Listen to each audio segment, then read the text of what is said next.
महाभारत युद्ध में किसने मचाया था कोहराम? पिता के वध के लिए फैलाई गई बेटे की मौत की झूठी खबर। सुने ये महाभारत की अनोखी कहानी। महाभारत के युद्ध में द्रोणाचार्य और उनके पुत्र अश्वत्थामा ने पांडवों की सेना में कोहराम मचा दिया था। पांडवों को गुरु द्रोणाचार्य को मारने के लिए उनके बेटे अश्वत्थामा के मौत की झूठी खबर फैलानी पड़ी थी। महाभारत युद्ध के दौरान पिता पुत्र की एक जोड़ी ऐसी भी थी जिसने पांडवों के खेमे में कोहराम मचा दिया था। ये थे गुरु द्रोणाचार्य और उनका बेटा अश्वत्थामा। कहते हैं कि द्रोणाचार्य का वध करने के लिए श्री कृष्ण और पांडवों को कूटनीति का सहारा लेना पड़ा था। उन्होंने अश्वत्थामा की मौत की झूठी खबर फैलाकर द्रोणाचार्य का वध किया। द्रोणाचार्य महान ऋषि भारद्वाज के पुत्र थे। एक बार घृताची की नाम की सुंदर अप्सरा को देखकर ऋषि भारद्वाज का वीर्यपात हो गया था।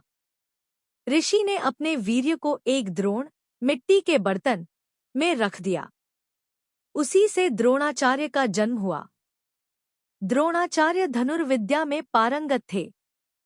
उन्होंने कौरवों और पांडवों को धनुर्विद्या सिखाई। वे अर्जुन को सबसे बड़ा धनुर्धर बनाना चाहते थे। अश्वत्थामा गुरु द्रोणाचार्य का पुत्र था। कहा जाता है कि एक बार द्रोणाचार्य और उनकी पत्नी कृपि ने हिमालय में जाकर शिवजी की तपस्या की। शिवजी ने उनकी तपस्या से खुश होकर पुत्र प्राप्ति का वरदान दिया और फिर अश्वत्थामा का जन्म हुआ।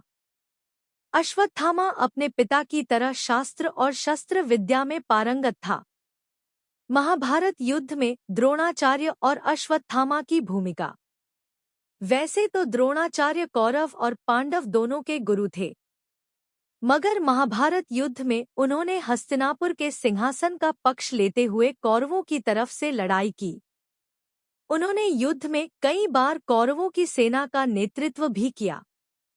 द्रोणाचार्य और अश्वत्थामा ने मिलकर पांडवों की सेना में कोहराम मचाया। उन्होंने पांडवों के कई महान योद्धाओं को हराया।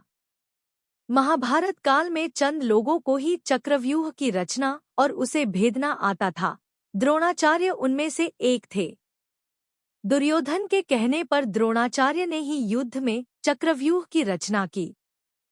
ये चक्रव्यूह युधिष्ठिर को फंसाने के लिए रचा गया था, मगर इसमें अभिमन्यु फंस गया और कौरवों ने उसका वध कर दिया।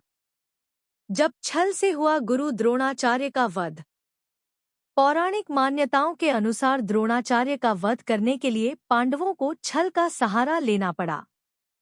श्री कृष्ण के कहने पर युधिष्ठिर ने अपने अश्वत्थामा नाम के हाथी को मार गिराया।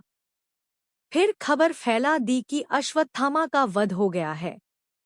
द्रोणाचार्य को लगा कि उनका पुत्र अश्वत्थामा नहीं रहा।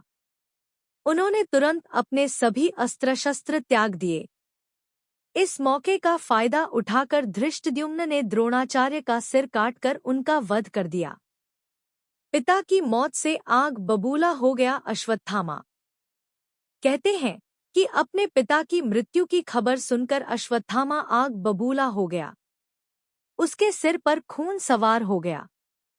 महाभारत युद्ध भले ही पांडवों ने जीत लिया। जब पांडव जीत का जश्न मचा रहे थे तब पांडवों ने उनके खेमे में घुसकर तबाही मचा दी। अश्वत्थामा ने द्रौपदी के 5 पुत्र और धृष्टद्युम्न का उस समय वध कर दिया जब वे सो रहे थे। माना जाता है कि इस घटना के कारण अश्वत्थामा को सदियों तक जिंदा रहकर दुख भोगने का शाप मिला था। ये कहानी आपको कैसी लगी कमेंट बॉक्स में जरूर बताएं। धन्यवाद।